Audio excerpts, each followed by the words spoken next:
अरब सागर में तैरते 5 शिवलिंगों का सबसे बड़ा रहस्य। एक ऐसा अनोखा शिवलिंग जो स्वयं अरब सागर में है। अरब सागर की लहरें शिवलिंग का जलाभिषेक करती हैं। आज हम आपको बताएंगे इस खास शिवलिंग से जुड़े कुछ खास रहस्य और ये भी बताएंगे कि आखिर ये इतना दिलचस्प क्यों है। गुजरात के भावनगर में कोलियाक के तट से 3 किलोमीटर अंदर अरब सागर में स्थित हैं निष्कलंक महादेव।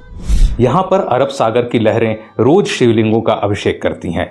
लोग पानी में पैदल चलकर ही इस मंदिर के दर्शन करने आते हैं। इसके लिए उन्हें ज्वार के उतरने का इंतजार करना पड़ता है। भारी ज्वार के वक्त केवल मंदिर की पताका और खंभा ही नजर आता है, जिसे देखकर कोई भी अंदाजा नहीं लगा सकता कि आखिर पानी के नीचे समुद्र में महादेव का प्राचीन मंदिर स्थित है। यहाँ पर शिव जी के 5 स्वयंभू शिवलिंग हैं। अब ये 5 शिवलिंग यहाँ आए कैसे? दोस्तों, इस मंदिर का इतिहास महाभारत काल से जुड़ा है। महाभारत के युद्ध में पांडवों ने कौरवों को मारकर युद्ध जीता था, लेकिन युद्ध समाप्ति के पश्चात पांडव ये जानकर बड़े दुखी हुए कि उन्हें अपने ही सगे संबंधियों की हत्या का पाप लगा है। इस पाप से छुटकारा पाने के लिए पांडव भगवान श्री कृष्ण से मिले। पाप से मुक्ति के लिए श्री कृष्ण ने पांडवों को एक काला ध्वज और एक काली गाय सौंपी और पांडवों को गाय का अनुसरण करने को कहा। यह भी बताया कि जब ध्वज और गाय दोनों का रंग काले से सफेद हो जाए तो समझ लेना कि तुम्हें पाप से मुक्ति मिल चुकी है। साथ ही श्री कृष्ण ने उनसे ये भी कहा कि जिस जगह ऐसा हो वहां पर तुम सब भगवान शिव की तपस्या करना।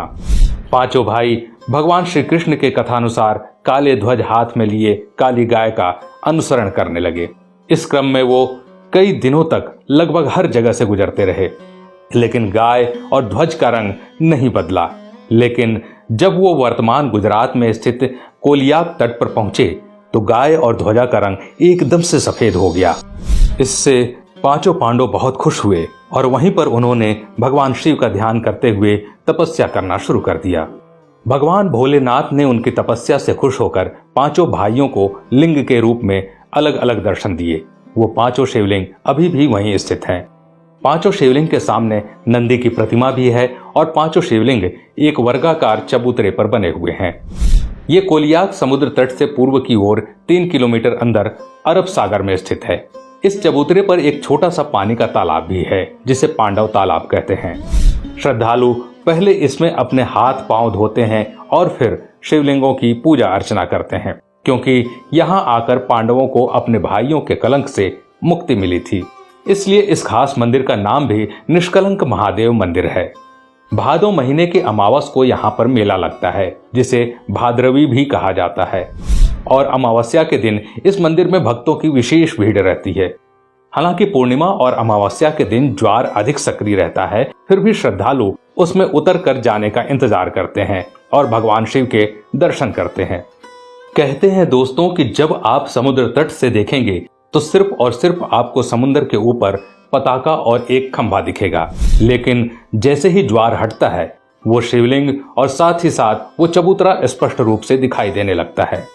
दोस्तों, ऐसा भी माना जाता है कि आज तक समुद्र की लहरें न ही उस पताका को हिला पाई और न ही खंभे को और न ही शिवलिंग को, क्योंकि अरब सागर स्वयं भगवान शिव का जलाभिषेक करता है। तो दोस्तों, अगर ऐसे में भविष्य में आपको इस खास मंदिर में जाने का अवसर मिले तो इस अवसर को चूकिएगा मत, या कभी आप गुजरात घूमने जाएं तो इस मंदिर के दर्शन अवश्य कीजिएगा, जिसे निष्कलंक महादेव के नाम से जाना जाता है। आज के लिए बस इतना ही। अगर वीडियो पसंद आया तो लाइक करिएगा और ऐसे ही वीडियो देखने के लिए हमारे पेज को फॉलो जरूर करें। धन्यवाद।